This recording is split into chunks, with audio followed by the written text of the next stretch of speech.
নমস্কার বন্ধুরা, স্বপ্নাস কুকিং চ্যানেলে আপনাদের সবাইকে স্বাগত। আমার আজকের রেসিপি মটর ঘুগনি। দোকানের মতো মটর ঘুগনির টেস্ট বাড়িতে কিভাবে করবেন সেটাই আজকের রেসিপিতে আমি আপনাদের সাথে শেয়ার করেছি। চলুন তাহলে দেখে নেওয়া যাক আমার আজকের এই রেসিপিটি। ঘুগনির জন্য একটা ভাজা মশলা তৈরি করে নেব। তার জন্য নেওয়া আছে এখানে 1 চামচ গোটা ধনে, এখানে নিয়েছি 1 চামচ মৌরি, 1 চামচ গোটা জিরে, 3টে শুকনো লঙ্কা, এলাচ, দারচিনি আর লবঙ্গ। প্রথমে আমি এলাচ, দারচিনি, লবঙ্গ আর শুকনো লঙ্কাটাকে ড্রাই রোস্ট করবো।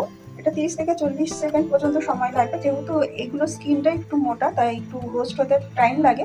পরে বাকি মশলাগুলোকে রোস্ট করে নেব। 30 থেকে 40 সেকেন্ড এটা ভেজে নিয়েছি। ভেজে নেওয়ার পরে এবার বাকি যে মশলাগুলো আছে সেগুলো দিয়ে দিচ্ছি।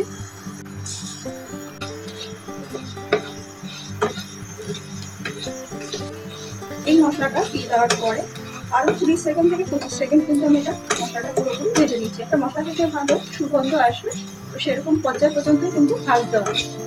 মশলা থেকে ভালো সুগন্ধ বেরিয়েছে, এখানে মশলা ভাজাটা কমপ্লিট। এবার এগুলোকে তুলে নিয়ে গুঁড়ো করে নিচ্ছি। এখানে 250 গ্রাম মটর নিয়েছিলাম, আর মটরটা আমি একবার জলে ধুয়ে নিয়ে তারপর জল দিয়ে ওভারনাইট রেখে দিয়েছিলাম। মিনিমাম 4 থেকে 5 ঘন্টা মটরকে কিন্তু ভিজিয়ে রাখতে হবে। সব থেকে ভালো হয় ওভারনাইট যদি ভিজিয়ে রাখা হয়। কয়েকটা সবজি এখানে ব্যবহার করছি, তার জন্য নিয়েছি রসুন কুচি, আদা কুচি, একটা বড় সাইজের আলু কাট করে কাটা আছে, এখানে নেওয়া আছে 4টে কাঁচা লঙ্কা কুচি, আর 3টে বড় সাইজের পেঁয়াজকেও কুচি করে কাটা আছে। প্রেসার কুকারে মটরটা দিয়ে দিয়েছি, তার সাথে আলুগুলো দিয়ে দিচ্ছি, একসাথে সেদ্ধ হয়ে যাবে। পরিমাণ মতো জল দিয়ে দিচ্ছি।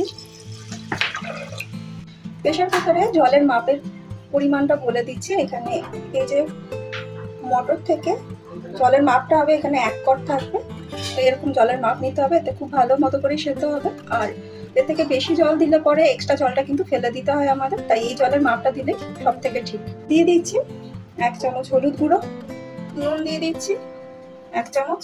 এবার প্রেসার কুকারে ঢাকনা আটকে দিয়ে এটা 4টে হুইসেল পড়া পর্যন্ত সেদ্ধ করে নিচ্ছি। কড়াইতে সরষের তেল দিয়ে দিয়েছি। এবার এই তেলের মধ্যে দিয়ে দিচ্ছি 1 চামচ চিনি। চিনিটা দেওয়ার কারণে সরষের তেলের ঝাঁসটাও কমে যাবে আর ভালো কালার আসবে, সেই জন্য হচ্ছে চিনিটা দিলাম। চিনিটা গলে গেছে, এরপর দিয়ে দিচ্ছি পেঁয়াজ কুচি।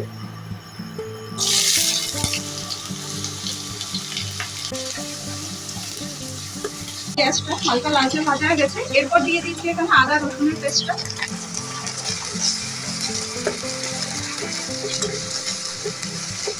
দিয়ে আরো মিনিট খানিক নাড়িয়ে নেওয়ার পরে দিয়ে দিচ্ছি 1 চামচ কাশ্মীরি লঙ্কার গুঁড়ো, দিচ্ছি 1 চামচ হলুদ, নুন দিয়ে দিচ্ছি এখানে 1 চামচ। এবার পেঁয়াজের সাথে হলুদ আর লঙ্কা গুঁড়োকে খুব ভালো করে মিশিয়ে কষিয়ে নিতে হবে। এই দুটো মশলা আগে দেওয়ার কারণ হচ্ছে এখানে ঘুগনির কালারটা খুব ভালো আসবে, সেজন্য এই দুটোকে আগে দিয়ে নিলাম, পরে আরো বেশ কিছু মশলা দেব। এর সাথে দিয়ে দিচ্ছি কাঁচা লঙ্কা কুচি, তারপর দিয়ে দিচ্ছি টমেটো কুচি। আবার একটু নাড়ি চাড়িয়ে নিয়ে এবারে 1 চামচ ধনের গুঁড়ো দিয়ে দিলাম, এখানে কোনো জিরের গুঁড়ো ব্যবহার করব না। এবার মিক্সির বাটিতে যে মশলাটা করেছিলাম ওই মশলার বাটিতেই কিন্তু সামান্য পরিমাণ জল দিয়ে দিলাম। গোলমরিচের গুঁড়ো এখানে দিচ্ছি 1 চামচ।